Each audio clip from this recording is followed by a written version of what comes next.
Everybody, and welcome to the webinar. My name is Cassy Aite. I'm here with Sam Eitzen, and we're super excited to be with you here on December 44th, 2020. I mean January 14th, 2021, and to be sharing 10 of our favorite tools for memorable virtual events in 2021. And you know what? We actually have more than 10. It was really hard to share just 10. We actually have 16 for you. So we promise we're going to be within time today. And before we start, I'd love to know where everybody is joining us from. So in the chat to the sidebar here, if you just want to mention, where you're from, it'd be awesome to see where people are joining us from. We've got Nichelle from New York, Julia from Germany, Sam in Seattle, San Jose, Nicole from Florida, Gabby from Kansas. Amazing. Wow. People from all over the place. Yeah, Lauren from Monterey. International. Hey, Jennifer from Seattle. Paul from New York City. Crystal, sunny Laguna Beach. Hello. Amazing. Hopefully it's sunny. I mean, it's been like snowing in Austin, and my cousin who lives in LA was like in a hailstorm recently. So I feel like some of the Seattle weather that I'm used to is creeping into some other states. And Alana from Toulouse. Amazing. All right, so my name's Cassy. I'm the co-founder and CEO at Hoppier. We organize events around the world and help to make them more memorable as an experience for their attendees. And I'm Sam. Here with Sam. Yes, hello. I'm Sam. I'm the co-founder and CEO of Snapbar. So we're we used to be a photo booth company, and that got derailed last year, but we've pivoted and now are building kind of photo and video tech, still down some of the same roads of photo booth stuff, but a little bit more involved now. So we're going to be sharing all of the material that we share with you today in an email. So don't worry about taking notes. Don't worry about saving the links to the different tools that we talk about. And maybe just as a disclaimer, Sam and I were talking before, we're not experts in these tools. These are just tools that we've come across, and we're going to share everything we know about them, and the kinds of things that our customers talk about, the kinds of things that we've seen. But these are a few tools that we think are going to really help you out in 2021 if you're planning an event. And we did a webinar very similar to this about a couple months ago. And in the email that gets sent, we'll be sending a YouTube link to that recording as well that featured at least, I can't remember how many tools, 7 or 8, completely different ones. We tried to highlight a bunch of new ones today for you guys. So we broke up all of the different tools into 4 different categories. And now some of these events could be used in different categories, and you might be able to use WonderMe in team meetings or in sales and marketing events, but really these are some of the use cases that we found they were most effective in. So we broke them down into networking events, conferences, team meetings, and sales and marketing events. So tools for networking events. The first one that we want to share with you is wonder.me. Super cool tool. It reminds me of being back in high school at the lunch tables, right? It's a really great way to connect with people and to join different groups and spaces. And they have a concept called areas, and you can create different areas. They've supported all kinds of organizations with events, one being NASA, that was where they highlighted a really cool event. What you can do is you create these different areas. You can join people in different areas and hear them based on the area that you're in. And you can have up to 15 people per area. Second tool here is spatial chat. Very similar, but you can create engaging environments that are different and customize backgrounds. I think a really cool thing here is that they have a free plan that they have going on until the end of the month, where you can have up to 25 people in a space. Really cool as a way to either have an executive presentation or a kind of more intimate event where you want to allow people to move around and to network with one another. Bash, really interesting kind of different tool. It reminds me of Pokemon meets Zoom. Sam, have you tried this one? I haven't, but I've read about it. And I've tried one that we highlighted last time that's really similar in like that 2D world sense. Mm-hmm. Yep. I tried this one, and I got to say, it's really it feels like a video game. It's a little bit different. I think if you're having an informal kind of social event with a group of people. This is kind of neat. You can have up to 25 people for up to 45 minutes for free, and it's just really interesting. And you can have different groups. And this is typically kind of a if you want to sign up for a recurring plan, I think it's $10 per user per month. But yeah, that's Bash. Very interesting, kind of different tool that I've seen come up, and that's becoming more popular. And then we've got Hoppier. So we couldn't miss Hoppier here. Hoppier makes it easy for people to send credit to others. So you can send people a spending card, and you can restrict the things that people can spend on. And you know, for example, let's say you're hosting a lunch and you want to offer people to credit to Uber Eats, DoorDash, local restaurants within the vicinity of the attendee.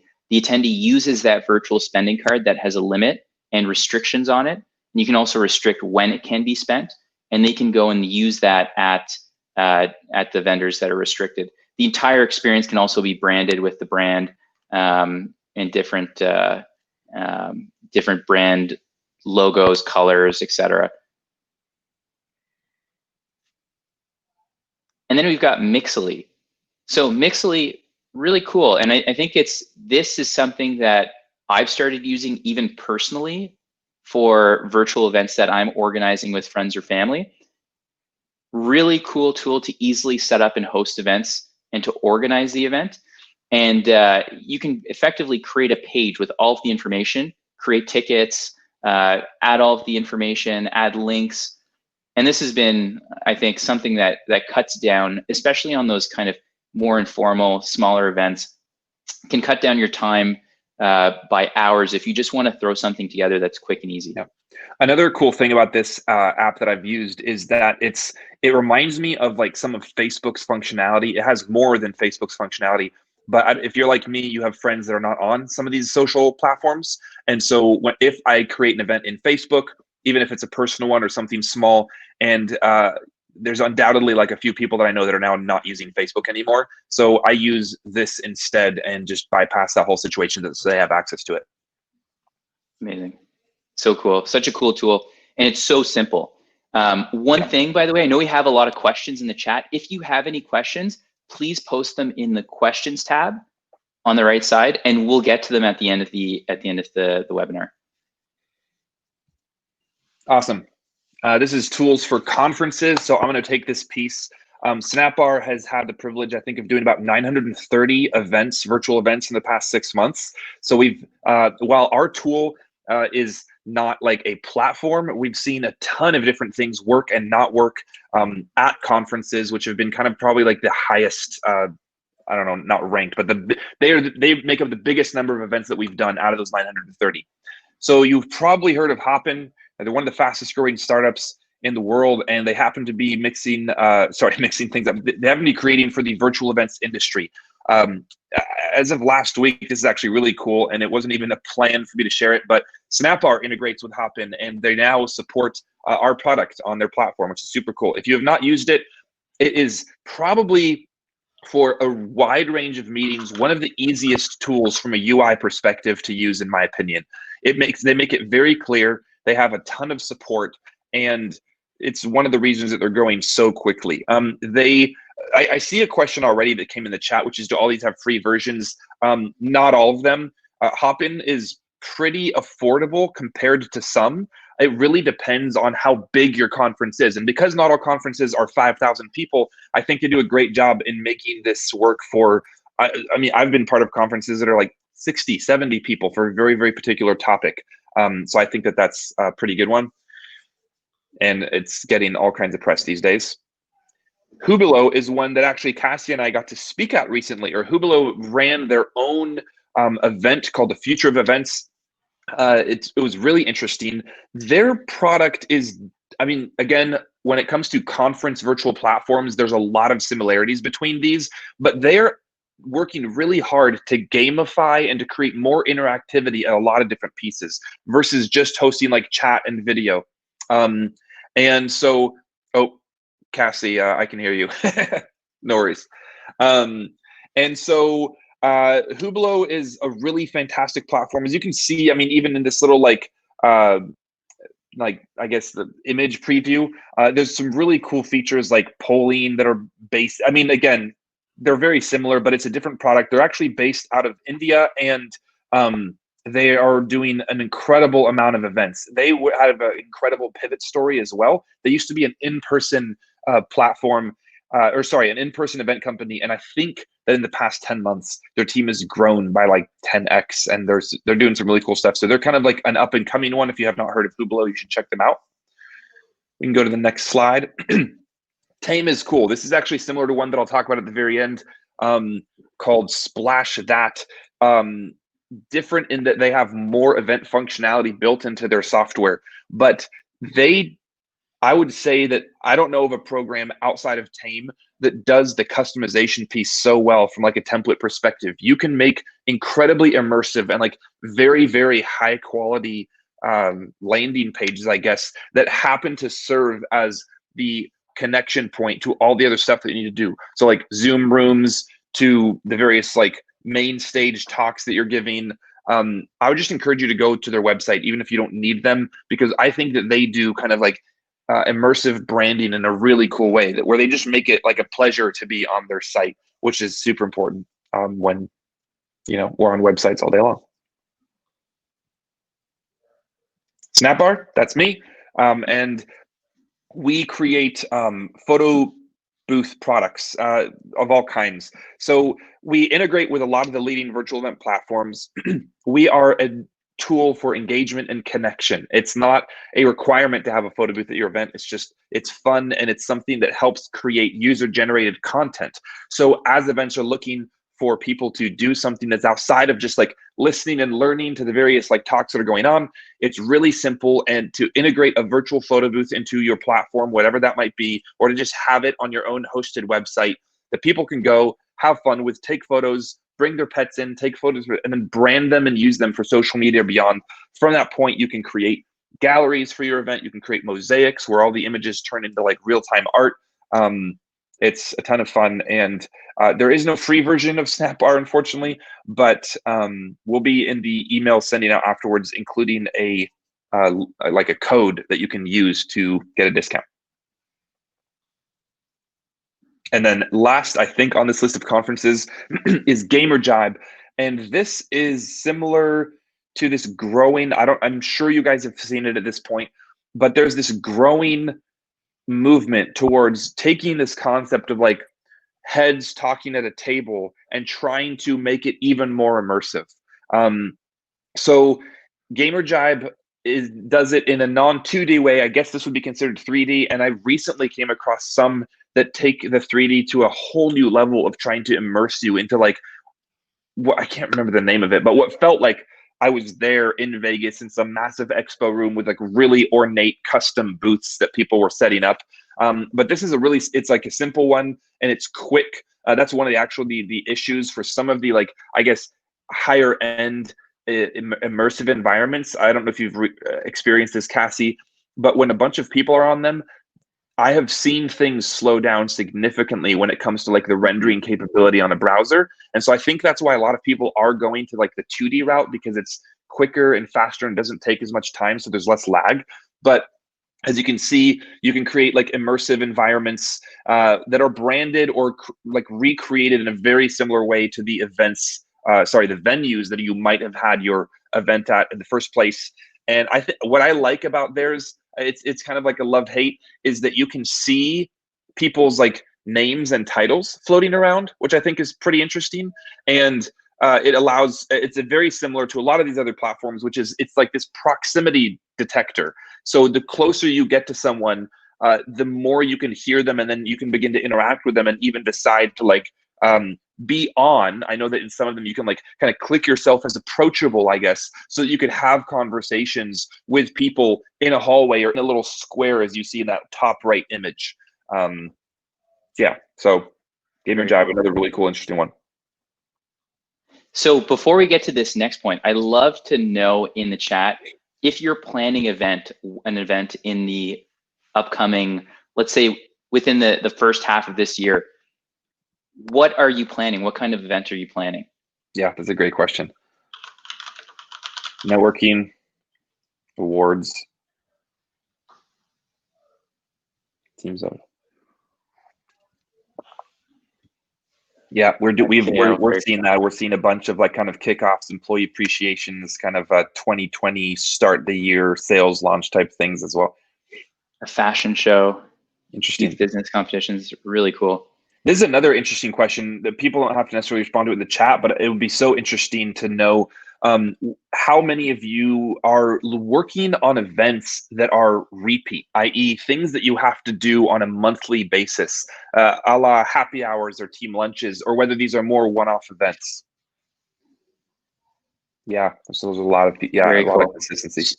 It's amazing to see the diversity of events. And I think, you know, like we said, some of these tools, the settings that they fit in, but I think everybody can kind of imagine how some of these tools can fit for their events. Yep. It's been interesting, Cassy, from the perspective, like we're asked all the time by our clients. And then of course, internally, we're asking regularly, when are events coming back? When are things opening up? And the real huge challenge is that while like no one has the answer, from an event planning perspective, even if you're organizing a virtual event, it takes time. Even for a little webinar like this, we start meeting about it about a month or two in advance to try to get something on the calendar and to prep the material. When you're organizing anything bigger, it takes so much time. And with that uncertainty, I know that for us last April, we thought, hey, summer 2021, for sure, events will be back because we were primarily an in-person business. And now we're hearing from most of our clients that they're not doing that. IMEX in Germany was just canceled.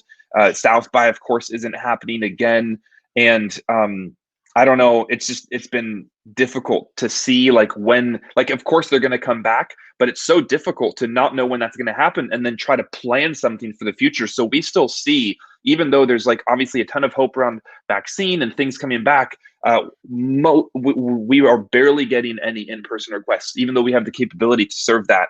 And it's still all virtual, even through the fall. Mm-hmm. Which is just a crazy, all virtual until comfortable for attendees. Totally agree, Evelyn. Yeah, it's really interesting. Totally not what I thought a year or 10 months ago. So on team meetings here, tools for team meetings, the sketch effect, I think we talked about this one before, Sam. Really cool tool. So I think what's really interesting with this one is that they basically allow you to get your session down in a creative kind of mind map. So I think this is a great option for you know, summits, executive meetings, et cetera. And what they do is they will give you a virtual artist that will sketch the concepts and ideas that are discussed during the meeting. So let's say you're doing a summit and you know you're doing some kind of brainstorming session or talking about a specific topic. They will map it out into a beautiful picture drawn by the artist that sketches this. Yeah, and I think and they have the real-time options too. So not only do you get to have something as a keepsake for your conference that you can distribute post-event, but they, I think the picture actually shows it. They were also an in-person company that had to, of course, pivot, but they've done a really good job of being able to like show you in real time the artists working. Yeah, I think Evelyn had a good point here. Great for vision meetings and strategic plans. Totally. Yeah, totally. Next one here is Miro. So Miro, big company that's been getting tons and tons of coverage recently because of all of the money that they've been raising and growth that they've been having. And what Miro is really a virtual whiteboard. And I think this is a great tool for reasons that it makes the meeting or event more interactive and engaging for attendees. People can get in there, they can create pages, they can create notes, they can contribute to workflows, and it's just a really neat tool, and it integrates with different tools that you might be using. So we use this internally for our meetings. I know we've even worked with some clients that have organized executive meetings or meetings for their engineering teams where they wanted them to use a tool like this alongside that their typical tools that they'd use during their meeting. And it was great because everybody is engaged. And then the last one in this section is Roomy. So Roomy, really cool tool. I used this for the first time earlier today, actually. And what it is it allows you to create different groups and have multiple conversations with different people. And then also to actually play games, which is really cool. So they're actually targeting college students in the United States, but anyone can use it. And we're using it for our social events at our company. And I think it's really cool. It's similar to a tool that we talked about in the past, Rally.video. And they have a free plan only. You're able to have up to 30 people per roomie, and you can play different games. So you can play everything from code names to Catan to poker and other games directly in the platform, which is super cool. So it makes it incredibly simple. I don't know if you've used this one, Sam, but it's been a hit with us. I haven't yet, but I've heard of it, and I love Catan, so I'm gonna have to try it out for our next team meeting. Nice. And the next section here we have is tools for sales and marketing. But I think like this section, although it is sales and marketing, it is really for anyone that's organizing an event where you have an ROI or there's a sales objective, right? Yeah, or a marketing objective from that perspective, like really doing a good job of figuring out, everything from like ticket sales to interest, etc. And I would say that whether you're hosting an event or even using some of these tools to promote an event that you're having on a different platform, both could work. Yeah. So Livestorm, super powerful. Again, this is okay. Well, it's similar to what we've actually been doing on a lot of it's this app. So this is Livestorm. Welcome. We don't have any relationship with Livestorm. It's just that we use it. It's great for hosting. So it's great for hosting meetings like this. It's not, I would say, would you call this like a virtual event platform, Cassy? I don't think that's fair necessarily. I've seen it used for a lot of webinars. Yeah. So it's more, it's great for breakout rooms because you can easily send a bunch of people to different live storms where they have a lot of capability. So you can see who's in it, chat, ask questions, have polls, and present. So I've seen this used instead of Zoom that has a little bit more limited functionality. And of course, this is all web-based, which typically, at least for consistency's sake, like most people have to have an app downloaded. And when you're planning an event, you don't want to necessarily have to rely on people having Zoom. I know at this point, basically everyone does, but that's just another piece to consider. It's one of the reasons, for example, we get asked this all the time. We first thought of having the photo booth be an app, but very quickly that got shot down by clients who are like, well, of course we don't want an app. We don't want people to just be able to access it from a web browser. And I think that's incredibly important in this day and age when someone's finishing a meeting at 9:55, they're looking at their calendar, it's 10 a.m. Click, they just need it to open and work in whatever browser. Just from an ease of life perspective, that's incredibly important. Livestorm does a fantastic job of this. And I've been super impressed with the quality, I guess. I've used other platforms that host video online and it's just been difficult or a little bit more laggy, and we've never had issues with Livestorm. Bonsai is a really interesting tool. Actually, you're even more familiar with this than I am, Cassy. You were telling me some super interesting stuff about them. Do you want to speak to this? Yeah, sure. I mean, Bonsai is, to me, it is the #1 tool for the modern marketer that wants to use it to organize their event, whether you're a field marketer, whether you're on a marketing team, whether you're on a sales team, or whether you're just organizing an event where you're measuring some kind of return on the investment. It's a really cool tool because you can do everything from track the different channels that you're acquiring registrants from. You can look at the pipeline that you have, and how people are translating from seeing different ads for your event to all the way to actually showing up to the event and then taking actions thereafter. And it's a pretty incredible tool. I got to say, if you're hosting a kind of field marketing event, this is probably one of the best tools for you to use. And I know they have some pretty amazing customers on their website. I think Google, Facebook, a number of other really, really big customers use them. for thousands of events each year. Yep. I think Splash is next. They are a local Seattle-based company. I love Splash. So they are another tool. Gosh, I'm already forgetting the name that we already highlighted. Tame, sorry. So you're able to build really fantastic. I think what Splash started at was like just event splash pages, and it was really basic. But they've grown a ton over the past few years. We were able to create really cool live, virtual, and hybrid events. And again, I'm not sure they would be considered a platform, more of like a launching board to a lot of different pieces, but it's the website where everything is, right? It's like the landing page that's very good, well branded. I think that's what they kind of started and got really well known for, at least from what I heard. I actually know some people that work there. They have fantastic metrics as to like how people are using, like, again, the conference landing page or conference home, and then going off to various activities. When it comes to again, I'm scared about calling it a platform, but they call it a platform. But when it comes to these pages that like link you out, it's different than these immersive environments where you're walking around or somehow like moving your person or your avatar or something to various areas. And so in this regard, when it comes to even services like Snapbar or Hoppier or anything that you need to link out, typically what's done is that event add-on is a link.